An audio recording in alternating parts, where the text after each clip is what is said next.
চলুন আজকে আমরা অন্নদা একাদশী মাহাত্ম্য সম্পর্কে জেনে নিই, যা 19 অগস্ট 2025 এই বছরে পড়েছে। অন্নদা একাদশী মাহাত্ম্য।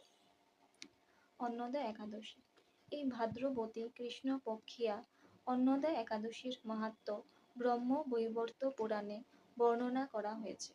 মহারাজ যুধিষ্ঠির বললেন, হে কৃষ্ণ, ভাদ্র মাসের কৃষ্ণপক্ষের একাদশীর নাম কি তা শুনতে আমি অত্যন্ত আগ্রহী। ভগবান শ্রীকৃষ্ণ বললেন, হে রাজন, আমি সুবিস্তারে এই একাদশীর কথা বর্ণনা করছি, আপনি একাগ্র চিত্তে শ্রবণ করুন। ভাদ্রের কৃষ্ণপক্ষিয়া একাদশীকে বলা হয় অন্নদা। এই তিথি সর্ব পাপ বিনাশিনী। যিনি শ্রীহরির অর্চনে এই ব্রত পালন করেন তিনি সর্ব পাপ মুক্ত হন। এমনকি এই ব্রতের নাম শ্রবণেই রাশি রাশি পাপ বিদূরিত হয়ে যায়। এই ব্রত প্রসঙ্গে একটি পৌরাণিক ইতিহাস রয়েছে। প্রাচীনকালে হরিশ্চন্দ্র নামে এক নিষ্ঠাপরায়ণ সত্যবাদী চক্রবর্তী রাজা ছিলেন। পূর্ব কর্মফল ও প্রতিজ্ঞার সত্যতা রক্ষায় তিনি রাজ্য ভ্রষ্ট হন। অবস্থা এমন হলো যে তিনি নিজের স্ত্রী, পুত্র এবং অবশেষে নিজেকেও পর্যন্ত বিক্রি করতে বাধ্য হলেন। হে রাজেন্দ্র, এই পুণ্যবান রাজা চণ্ডালের দাসত্ব স্বীকার করেও সত্য রক্ষার্থে দৃঢ় নিষ্ঠা প্রদর্শন করেছিলেন।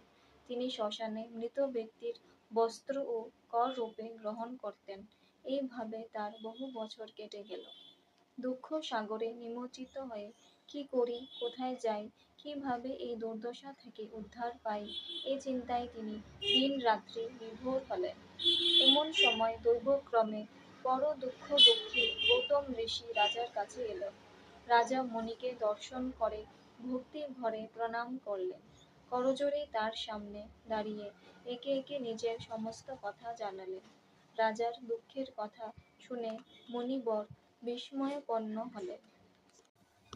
অত্যন্ত ব্যথিত হয়ে তিনি বললেন, হে রাজন, ভাদ্র মাসে কৃষ্ণপক্ষের একাদশী অন্নদা নামে জগতে প্রসিদ্ধ।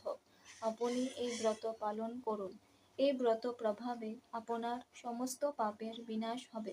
আপনার ভাগ্যবশত আগামী 7 দিন পরেই এই তিথির আবির্ভাব হবে। ওই দিন উপবাস থেকে রাত্রি জাগরণ করবেন। এইভাবে ব্রত উদযাপনে আপনার সমস্ত পাপ ক্ষয় হবে। হে রাজন, আপনার পুণ্য প্রভাবে আমি এখানে এসেছি জানবেন।